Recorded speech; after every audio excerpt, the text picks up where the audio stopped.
Yes, that's right. If you thought Tyson Fury had it bad, get ready for this.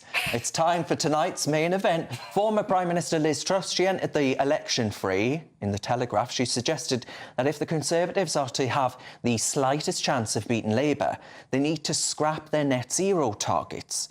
Seems like a surefire vote winner to me, other than, you know, those OAPs who attacked the Magna Carta last week. All sensible people think it would be economically disastrous to impose this nonsense on Britain. But all sensible people, unfortunately, rules out my old mate Albie Amancona, who thinks that embracing hugely unpopular policies is the key to winning elections. So it's round one, and Albie, I think you can take it away.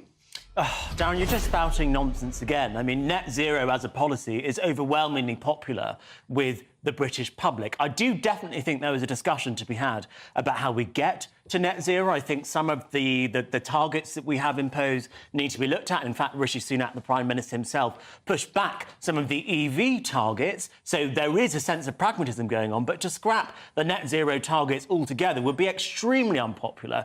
In fact, it was so unpopular that this whole idea of a referendum on net zero that Nigel Farage was talking about a couple of years ago didn't go anywhere because it was not a popular thing with the British public. It's not something people want to have a referendum on. It's something that most people broadly agree with. We should have a discussion about how we get there. We should have a discussion about how it impacts the most vulnerable in society. But we do have to get there. We must do it in a pragmatic and reasonable way, which is not economically harmful. You know, I remember it was a couple of years ago now, but I remember it's sort of seared on my brain, the image of Barbara Bolton, she was from Greater Manchester, pensioner, and she died because she was so scared of putting the heating on, of putting that, you know, firing up that combi boiler, because she was so scared of her bills, of her energy bill that she would receive. That, I think, is as a direct consequence of the pursuit of net zero, because we do not cherish sustainable and actually, well, plentiful energy sources. We are actually an energy-rich nation. We should be able to provide cheap and plentiful energy. Now, the climate may well be changing. I don't know. I'm not a scientist. Who knows? Come on, Darren. But we're not having a debate about climate change. We have to be able to actually deal with the weather. We have to be able to deal with the changes in weather. We do. And that requires energy, lots of energy. Yeah. But you can't do that with wind turbines and solar panels. No, but you can with nuclear. You need gas. We need gas. We need small modular nuclear reactors. And nuclear. That's what we need. I didn't interrupt you. Can you, for 1 second, just shut up?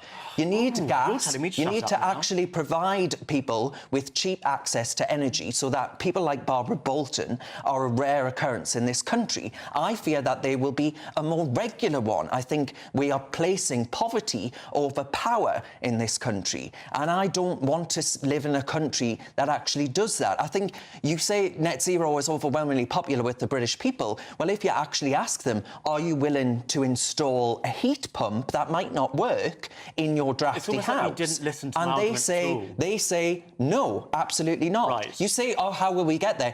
If the target in law is net zero by 2050, it doesn't matter. You can say, well, let's have an argument about how we get there all you want. We have to get there. That means drastically reducing our energy consumption. No, it doesn't. It doesn't. How does it not? Darren, let me speak now. How does it not? You piped on for ages. Answer that question. We need to make energy cheaper in this country by unleashing the next generation of supply-side reform on the economy, deregulating to make planning and infrastructure building easier, making small modular nuclear reactors easier to build in this country, as well as wind turbines, as well as solar panels, as well as all the energy infrastructure that we need. What is making energy bills expensive in this country, Darren? It's not mostly net zero. It is restrictive planning regulations that we have that make building anything impossible, that make infrastructure projects overly expensive, and that gets passed on to consumers. So I agree with you. We need to make energy cheaper. We need to have more power stations,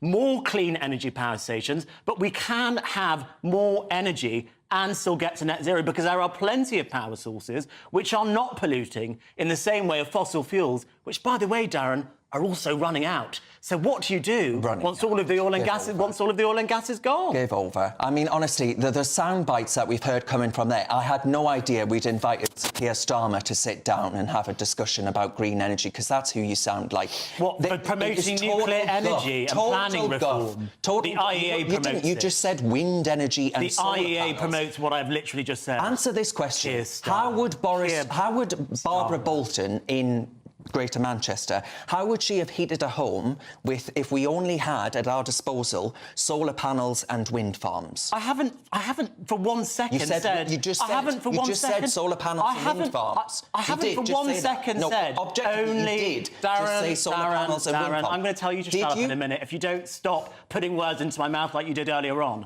I have never for 1 second in my life said that we do not need oil and gas to transition to net zero. We always. I've never said that. When have I said that? You just did. When have I said it? I didn't. All right. You're making things up. Let's bring in the panel. Have you got what it takes to be a reasoned presenter? Well, send us a short clip of yourself to join@reasoned.uk and we might be seeing you on this very channel very soon indeed.